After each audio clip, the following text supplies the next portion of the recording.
Alright, if you're seeing part one that I sort of put up the other night on YouTube or last night, you'll kind of know where I'm going with this debacle.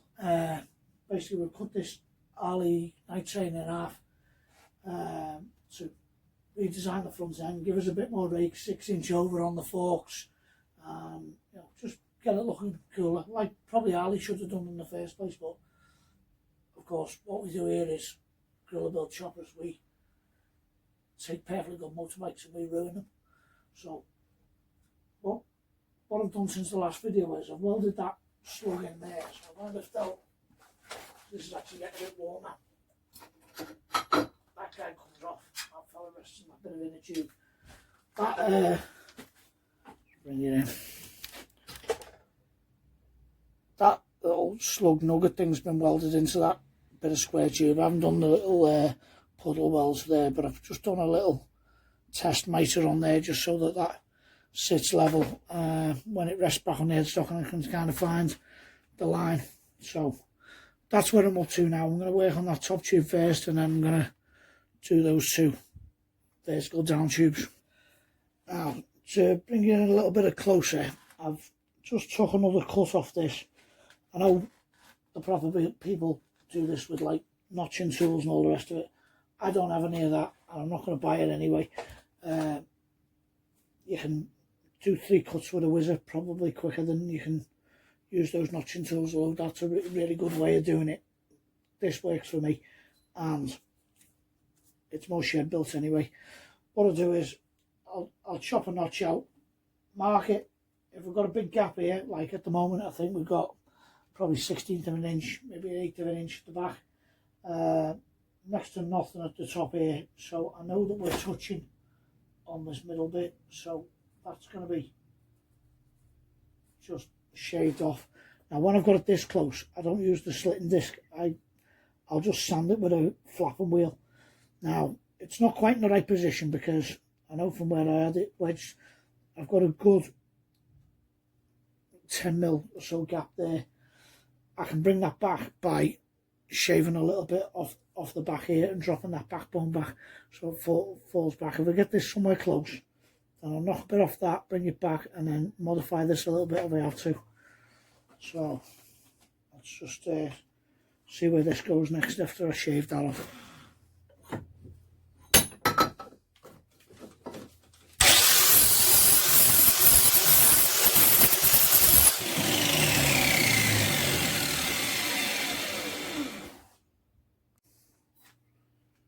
See that there, that's a little bit smoother and looks more finished. I know the light's not the best.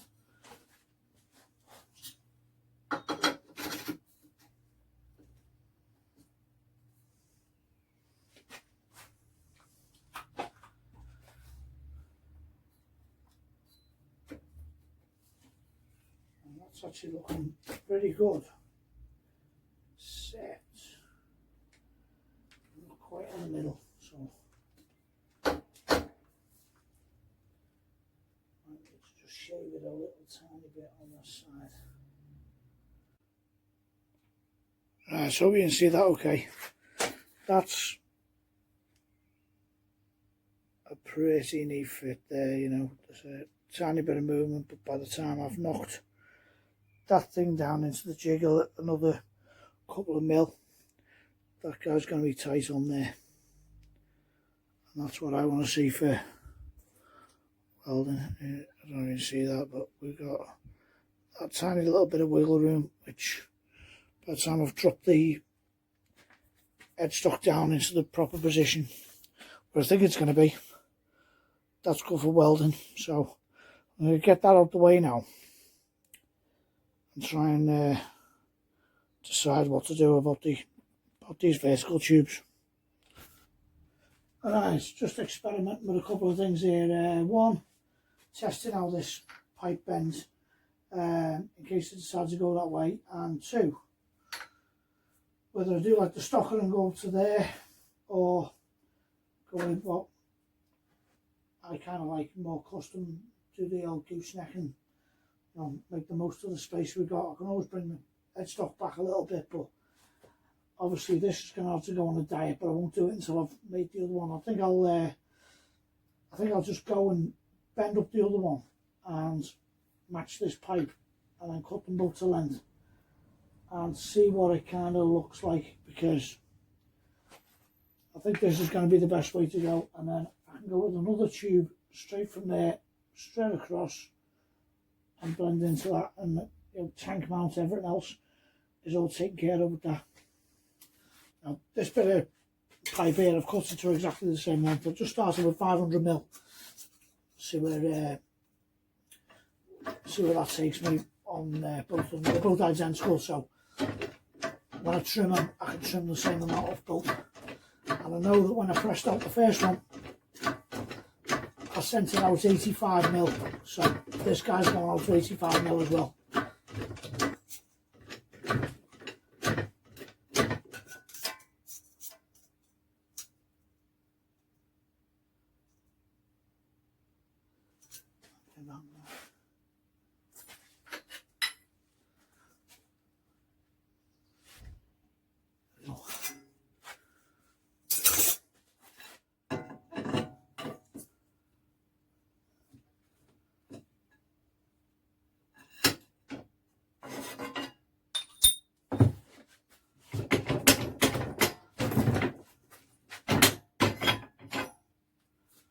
There you go, as you can see, not getting a bad bend at all there.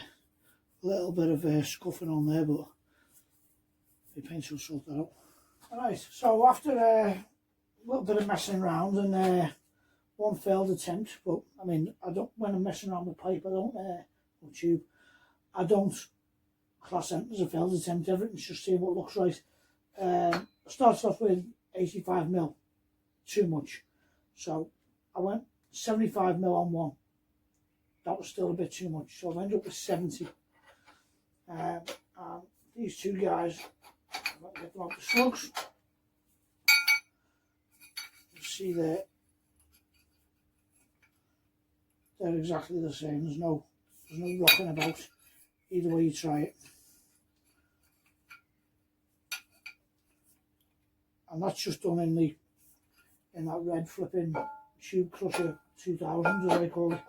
You know, that flipping 80 quid one that is in every hardware store. But the bends are pretty good. It's not particularly thick wall either. I think it's only 2.8, 3.2, something like that. Anyway, the bends are exactly the same. I'm quite happy with the way that looks.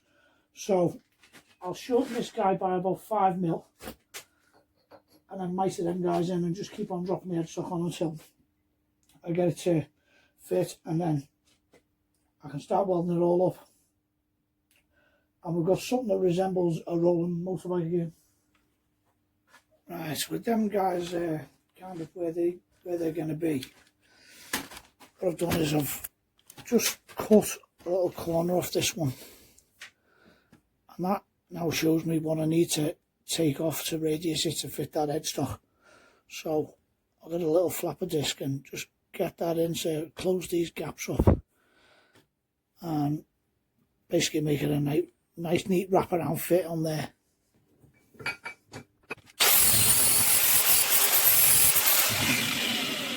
See that?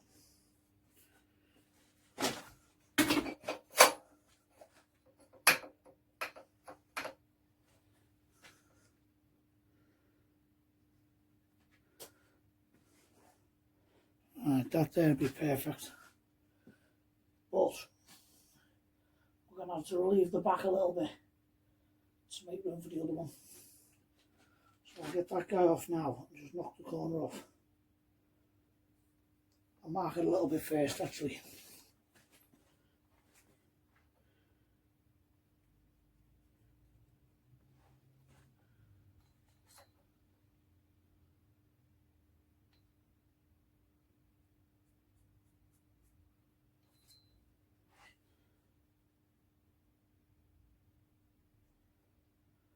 I always just start with the middle of the tube.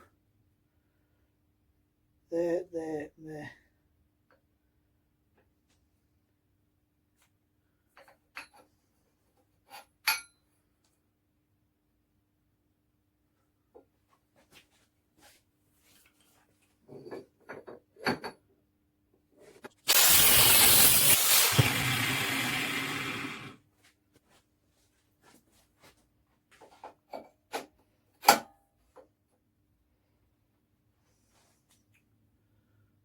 So with that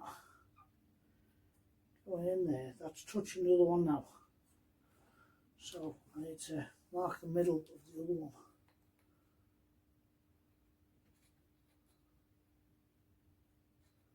Just put a straight cut down to, doesn't need much.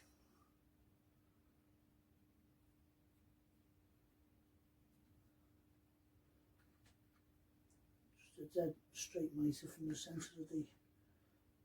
centre of the headstock, following the line straight back. And then I'll weld them both together there.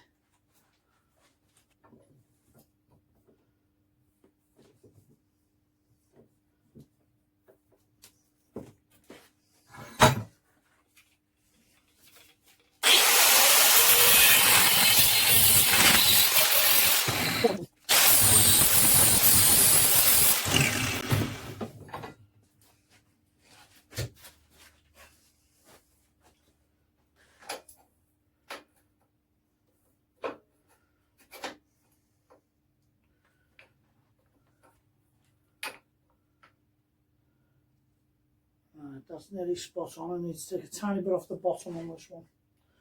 This one on this side, just a tiny bit off this bottom edge. Just got my marker in there. Do some precision flipping, colouring in.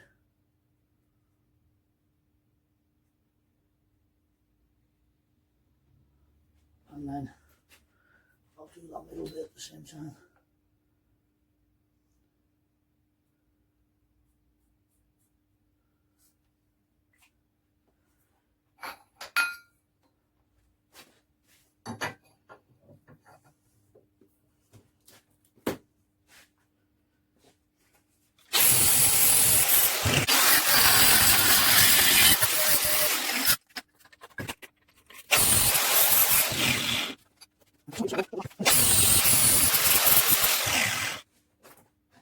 See if I can do it.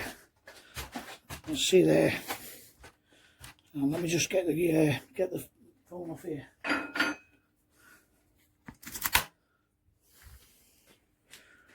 Right, you can see there how that's a good neat fit all the way around. There's no major air gaps or anything.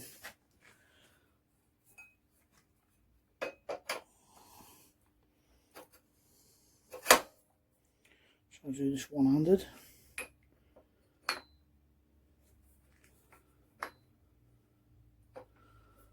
Right, just need to get those two very, very slightly closer together, because we've got a bit of a gap where it's holding off. They're fine on their own. Just need to send that little mitre in the middle back a little bit on both of them. It's hard for me to explain all the front at the same time, but I think I need to take the mitre back about maybe 10mm.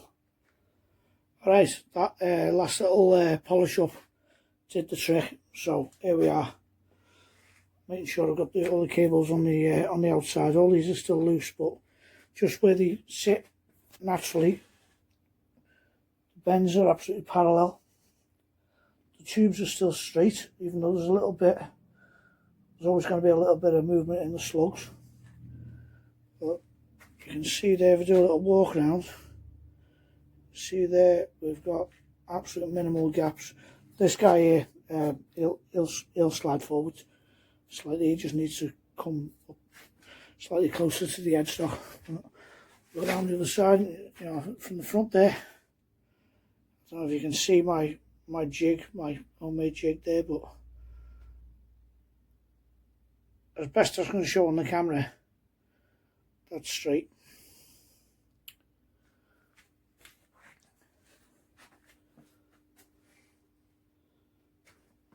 There you go there.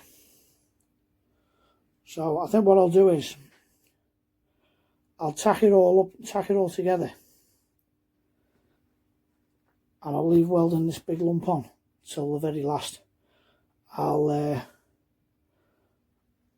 weld up the back with that in position, tack these together, make sure that they're dead right, get them welded at the bottom, double check everything just in case we've still got a bit of insurance. We can still file away at this if we need to move anything later, you know. But at the minute, that guy's looking pretty good, like. So I'm just gonna go and start welding now. So you might be on fast forward for a minute. Fast forward, I'm afraid. We've got miles of welding to do.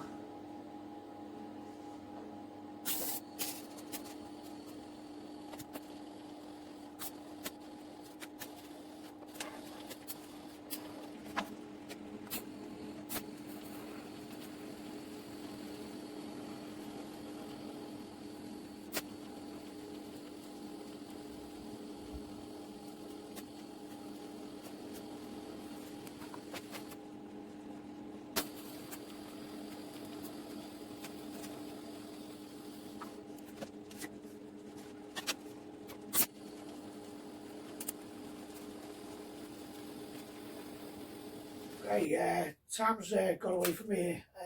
It's getting quite late now, and my neighbours won't put up with this for much longer. Well, they won't put up with it at all. It's probably got midnight, so I'm gonna knock it in the head for tonight. Wrap up this video and regroup tomorrow after work and crack on again. I've done most of the welding on here. Bit of blending to do on this near side tube to me. That one's all finished blended. Got a bit of welding to finish off here, and then final fit of the headstock. So that'll be where I start off tomorrow, and then I can get into the brace I'm going to put in here, tank mounts, do this top engine mounts. Hopefully that'll be it on the next video. So stand by for part 3. Thanks for watching. Thanks for everyone who subscribed. I'll keep doing it. Yeah, so keep between the ditches.